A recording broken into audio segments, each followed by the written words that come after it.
అప్పుల బాధలు వెంటాడుతున్నాయా? అయితే 6 JVR వారి జాతిరత్నాలు ధరించండి. నమస్తే, వెల్కమ్ టు మనం టీవీ. ప్రస్తుతం మనతో పాటు ఉన్నారు వంటింటి చిట్కాల మాస్టర్, ప్రముఖ ఆయుర్వేదిక్ డాక్టర్ చిట్టిబొట్ల మధుసూదన శర్మ గారు. డాక్టర్ గారితో మాట్లాడదాం. సార్ నమస్తే. సార్ నమస్తే సార్, ఎలా ఉన్నారు సార్? నేను బాగున్నాను సార్. సార్, ఇప్పుడు ప్రజెంట్ లైఫ్ స్టైల్ చూసుకుంటే కనుక అసలు ఏ టైంలో తింటున్నారో, ఏ టైంలో పడుకుంటున్నారో వాళ్ళ క్లారిటీ ఉండదు.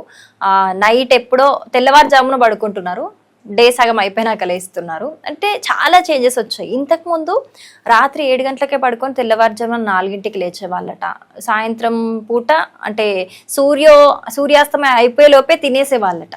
సో అప్పుడు చాలా ఆరోగ్యవంతంగా ఉండేవాళ్ళు చాలా మంది. కానీ ఈ లైఫ్ స్టైల్ చేంజెస్ వల్ల కూడా చాలా ప్రాబ్లమ్స్ వస్తున్నాయి. సో అసలు ఈ లైఫ్ స్టైల్ ఎలా ఉండాలంటారు? అంటే ఏ టైంకి తినాలి, ఎంత తినాలి, క్వాంటిటీ అండ్ ఏమేం తినాలి, ఎలా ఉండాలంటారు? ఇవి నిజంగా చెప్పాలంటే పూర్వకాలం అయితే ఒక్కపూట ఆహారం తీసుకునేటువంటి పద్ధతి ఉండేదమ్మా. సరే, క్రమక్రమంగా మార్పులు చెరుపులు రావడం చేత 2 సార్లు ఆహారం తీసుకోవడం కూడా జరిగింది. సామాన్య మానవుడు 2 సార్లు ఆహారం తీసుకుంటే సరిపోతుందని చెప్పేసి మేధావుల వర్గం సైతము అంగీకరిస్తుంది. అదే ప్రామాణికంగా కూడా క్రమక్రమంగా అలవాటు పడిపోయింది. వీటన్నిటిని నేను చెప్తుంటే నాకు మన వేదకాలం నాటి ఒక విషయం గుర్తొస్తుందమ్మా. వేదకాలం నాడే మన మహర్షులు ఏం చెప్పారంటే, సాయం ప్రాతర్ మనుష్యాణం అసనం వేద నిర్మితం అని చెప్పడం జరిగింది. అంటే మనిషి 2 సార్లు మాత్రమే ఆహారం తీసుకోవాలి, ఉదయం సాయంత్రం 2 సార్లు ఆహారం తీసుకునేటువంటి పరిస్థితి పోయేసేసి 3 సార్లు తీసుకుంటున్నాము, 4 సార్లు తీసుకుంటున్నాము, 5 సార్లు, 6 సార్లు, 7 సార్లు, 24 గంటలు మీరు ఇంతకుముందే చెప్పినట్లు తెల్లవారుతో కూడా ఆహారం తీసుకుంటాం. అక్కడ గాడి తప్పడం జరిగింది. ఇంకోటి ఏంటంటే, సాయంత్రం పూట కూడా పెందరాడే ఆహారం తీసుకోవాలి. కానీ మనం ఏం చేస్తున్నామంటే 10-11 తర్వాతనే ఆహారం తీసుకునే పరిస్థితి ఎక్కువ కుటుంబాల్లో ఎక్కువ మంది ఉంటారు. అర్ధరాత్రి అపరాత్రి కూడా ఆహారం తీసుకునే పరిస్థితి ఏర్పడుతుంది. అది కూడా మన ప్రకృతికి విరుద్ధంగా చేసుకోవడమే జరుగుతూ ఉన్నట్లు తెలుస్తోంది. కాబట్టి గూట్లో దీపం నోట్లో ముద్ద అని చెప్పేసి పెద్దలు చెప్పడం జరిగింది. అంటే పూర్వకాలము ఏం చేసేవాళ్ళు అంటే, సాయంకాలము సూర్యాస్తమైన తర్వాత గూట్లో దీపం పెట్టేసి ఆహారం తీసుకొని విశ్రాంతి తీసుకునేవాడు వెంటనే. సో ఈ రోజుల్లో మరి ప్రాక్టికల్ గా వీలు కాదు కాబట్టి, రెండోది అంటే ఆ రోజుల్లో మరి ఇంత టెక్నాలజీ లేదు, ఇంత బిజీ షెడ్యూల్స్ లేవు, ఇంత లైటింగ్ లేదు, ఇవన్నీ లేవు. ఆ రోజుల వరకు ఓకే అయింది. కానీ అది చాలా చాలా పద్ధతులు. కాబట్టి ఈ రోజు మనం ఏం చేయాలంటే, తూచా తప్పకుండా అది పాటించలేకపోయినప్పుడు కనీసము మ్యాక్సిమం 7 గంటల లోపల రాత్రి పూట సాయంత్రం డిన్నర్ ముగిచేసారు. పూర్తి స్థాయిలో మనం చేయలేకపోయినా మనసుంటే మార్గం ఉంది కాబట్టి మరి అర్లీగా డిన్నర్ తీసుకోవడం చాలా చాలా మంచిది. ఇంకోటి ఏంటంటే, తీసుకునేటువంటి ఆహారాలు కూడా మనం ఎలా తీసుకుంటున్నామంటే, ప్రకృతిలో దొరికేటువంటి సహజసిద్ధంగా దొరికేటువంటి ఆహార పదార్థాలను క్రమక్రమంగా వాటిని దూరం అవుతూ వాటికి fast foods, bakery foods, junk foods, అదేవిధంగా ఈ ఐస్ క్రీమ్స్, కూల్ డ్రింక్స్, పరమ చెత్త అనేటువంటి పేరుతో పిలుస్తుంటారు అనమాట. జంక్ ఇదంతా నాలిక తృప్తి కోసం ఉపయోగపడుతుంది తప్ప దేహంలో పోయిన తర్వాత ఏ కణానికి కూడా ఉపయోగపడదు. ప్రతిదీ దానివల్ల మనకి ఇబ్బంది పెట్టేటువంటి పరిస్థితి ఏర్పడుతుంది. అయినా మనం ఎవరు వినేటువంటి పరిస్థితి లేదు. మరి పేరెంట్స్ పరంగా చూసుకుంటే మరి చిన్న వయసులో పిల్లల నుంచే పేరెంట్స్ అలవాటు చేసేస్తున్నారు. ఆ fast foods, biscuits, junk foods ఇవన్నీ అలవాటు చేస్తున్నారు.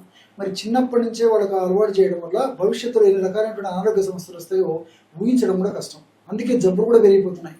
కంటి వ్యాధులు, ఒంటి వ్యాధులు, షుగర్లు, బీపీలు, థైరాయిడ్ ప్రాబ్లమ్స్, వెయిట్లు, అన్ని కారణం ఏమంటే మన ఆహార విధి విధానంలో అస్తవ్యస్తత కావడం వల్లనే ఈ యొక్క లక్షణాలు, జబ్బులు కూడా కలుగుతున్నాయి. చాలా మంది వాటి గురించి పట్టించుకోవడం లేదు. కాబట్టి ఎటువంటి పరిస్థితుల్లో తీసుకునే ఆహారం 2 సార్లు, మరీ తప్పని పరిస్థితి చిన్న వయసు వాళ్ళైతే మినహాయింపుగా 3వ సారి తీసుకోవచ్చు. కానీ మధ్య మధ్యలో చిరు తినడం ఏమాత్రం క్షేమదాయకం కాదు, ఆరోగ్యదాయకం కాదు, ఆమోదయోగ్యం అంతకన్నా కాదండి. పద్ధతి ప్రకారం తీసుకోవాలా. తీసుకునే ఆహారం కూడా పోషకభరితమైన ఆహారం తీసుకోవాలి. అంతేకాకుండా ప్రోటీన్స్, అదేవిధంగా ఫైబరు సమృద్ధిగా ఉన్నటువంటి ఆహారం తీసుకోవాలి. అదేవిధంగా కొద్ది గొప్ప కొవ్వు శాతం ఉన్నటువంటి ఆహారం తీసుకోవాలి, కార్బోహైడ్రేట్స్ తీసుకోవాలి. కానీ ఇక్కడ మనం ఏం చేస్తున్నామంటే, ఇవన్నీ పక్కకు పెట్టేసి కార్బోహైడ్రేట్ ఫుడ్ ఎక్కువ తీసుకుంటాం. ఉదయం కార్బోహైడ్రేట్ ఫుడ్ టిఫిన్ చేసామంటే మీరు ఇడ్లీ తీసుకోండి, దోశ తీసుకోండి, ఉప్మా తీసుకోండి, పొంగల్ తీసుకోండి, చపాతి తీసుకోండి, ఏది తీసుకున్నా మొత్తం కార్బోహైడ్రేట్స్. అంతా పాలిష్డ్ ఫుడ్తో తయారు చేసినటువంటి కార్బోహైడ్రేట్స్ అవి ఇబ్బంది పెడుతున్నాయి. ప్రోటీన్స్ చాలా చాలా తక్కువ, ఫైబర్ గురించి చెప్పనక్కర్లేదు. మధ్యాహ్నం పూట మల్లెపూలు లాంటి బియ్యంతో తయారు చేసుకుంటే మల్లెపూలు లాంటి అన్నం తినడం అలవాటు పడిపోయింది. అది పాలిష్డే. పోషక పదార్థాలు ఏముండవు, కేవలం కార్బోహైడ్రేట్స్. రాత్రిపూట తీసుకునేటువంటి ఫుడ్ అలాగే అయిపోయింది. సో ఇలాంటి ఫుడ్ ఆహార పదార్థాలు తీసుకోవడం వల్లనే అనేక జబ్బులు వస్తున్నాయి. ఆహారం వస్తు సంభవ వస్తు రోగచ్చ ఆహార సంభవ. ఆహారం వల్లనే మన శరీరం, ఆహారం వల్లనే జబ్బులు. ఈ కిటుకు గమనించినట్లయితే ఆహారం నియమ నిబంధనలు పాటించి ఎప్పుడు సక్రమంగా మనం చక్కటి ఆహారాన్ని, పోషకభరితమైన ఆహారాన్ని క్రమ పద్ధతిలో తీసుకుంటామో జబ్బులు రాకుండా ఉంటాయి. వచ్చినటువంటి జబ్బులు కూడా త్వరగా తగ్గిపోతాయి. నిండు నిరేళ్లు చక్కగా హాయిగా ప్రశాంతంగా ఆనందంగా ఉల్లాసంగా ఆహ్లాదంగా జీవించడానికి అవకాశం ఏర్పడుతుంది. ఎప్పుడైతే గాడి తప్పిందో ఈ సమస్యల్ని కలుగుతుంటాయి. అంతేకాకుండా ఆహారాన్ని కూడా ఫ్రిడ్జ్ లో పెట్టి తీసుకోవడం కూడా మన వాళ్ళు చాలా మంది చేస్తారు. అది కూడా తప్పు. రైస్ చేస్తారు, ఫ్రిడ్జ్ లో పెడతారు, మళ్ళీ వేడి చేస్తారు, మళ్ళీ తీసుకుంటుంటారు. అది మంచిది కాదు. అదేవిధంగా మరలా ఈ యొక్క నూనెను నెయ్యిని వేడి చేసి తీసుకోవడం కూడా మంచిది కాదు. సో ఘృతం తైలం పునః ఉష్ణీకృతం చేయదు. ఘృతం కానీ తైలం అంటే ఆయిల్స్ కానీ మరలా వేడి చేయరాదు. ఘృతం అంటే నెయ్యి. సో వీటిని ఒక్కసారి వేడి చేసి వాడుకోవాల్సిందే కానీ మరలా వేడి చేయడం వల్ల విష పదార్థాలు ఉత్పత్తి అవుతాయి. మీరు హోటల్లో తీసుకున్న అదే పద్ధతిలో ఉంటుంది. ఏ హోటల్ తీసుకున్నా ఇంచుమించు 99% అదే పద్ధతిలో ఉంటుంది. ఇంట్లో కూడా ఆ నూనెలు వేస్ట్ చేయకుండా అదే నూనె మళ్ళీ వాడుతుంటారు. దీనివల్ల అక్రినమైడ్ లాంటి రసాయన పదార్థాలు ఉత్పత్తి మనకు అంతుపట్టని అంతు చిక్కని అనేక జబ్బులు కూడా వస్తున్నాయి. అది కూడా మంచిది కాదు. అదేవిధంగా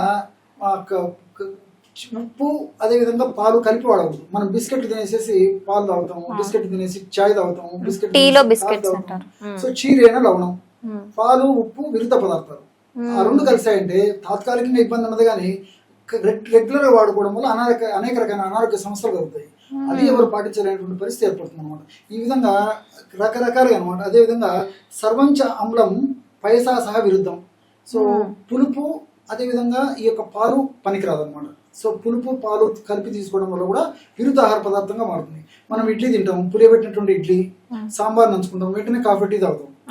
సో అది కూడా విరుద్ధ పదార్థాలు కాబట్టి దానివల్ల కూడా అనేక రకాల జబ్బులు, అంతుపట్టిన అంతు చిక్కని జబ్బులు వస్తున్నాయి. సో వీటిని అన్ని గుర్తెరిగి చక్కటి ఆహారాన్ని మన పెద్దలు సూచించినటువంటి పద్ధతిలో చక్కటి ఆహారాన్ని నియమబద్ధంగా మరి పోషకభరితమైన ఆహారం తీసుకుంటే నేను ఇంతకుముందు చెప్పినట్టు చక్కటి ఆరోగ్యం మన సొంతం అవుతుంది. ఓకే, మంచి విషయాలు అలాగే కొత్త విషయాలు చెప్పారు డాక్టర్ గారు. Thank you so much. నమస్తే.